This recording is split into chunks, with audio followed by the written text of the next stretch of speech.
सुद्धा मी जगदीश पाटलांना सल्ला देण्याएवढा मी मोठा नाही आहे आणि जगदीश पाटलांनी जे काही सांगितलेलं आहे की बाबा ओरिजिनल कागदपत्र ज्यांच्याकडे आहे त्यांना उमेदवारी द्यावी, हे मी त्या मताशी 100% मी ठाम आहे। कारण जगदीश पाटलांनी सुद्धा 10 वर्षा अगोदर त्यांच्याकडे एक डुप्लिकेट दाखला होता आणि त्या दाखल्याच्या संदर्भात त्यांनी महानगरपालिकेची निवडणूक लढली होती आणि त्यावेळी त्यांना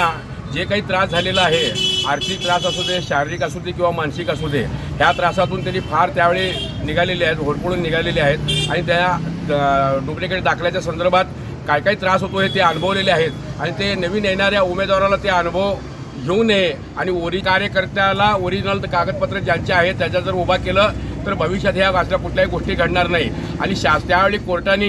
जगदीश पाटलांनी जे जे काही अनुदान घेतलेलं होतं महानगरपालिकेच्या माध्यमातून किंवा सरकारी अनुदान ते परत करून त्याला 6 वर्ष पुन्हा निवडणुकीला उभा राहता येणार नाही असं सक्त त्यांनी त्यावेळी शेरा मारलेला होता त्यावेळी। आणि ते सगळे अनुभव पाहता जगदीश पाटलांची अनुभव एवढे मोठे घेतलेले आहेत त्यावेळी, म्हणून कदाचित त्यांना सिद्धरामेश्वर महाराजांनी सद्बुद्धी दिलेली आहे आणि त्यामुळे त्यांनी सांगितलेलं आहे की ओरिजिनल ज्यांच्याकडे कागदपत्र आहे अशाच उमेदवाराला उमेदवारी द्यावी, ह्या त्यांच्या मी मताशी ठाम आहे।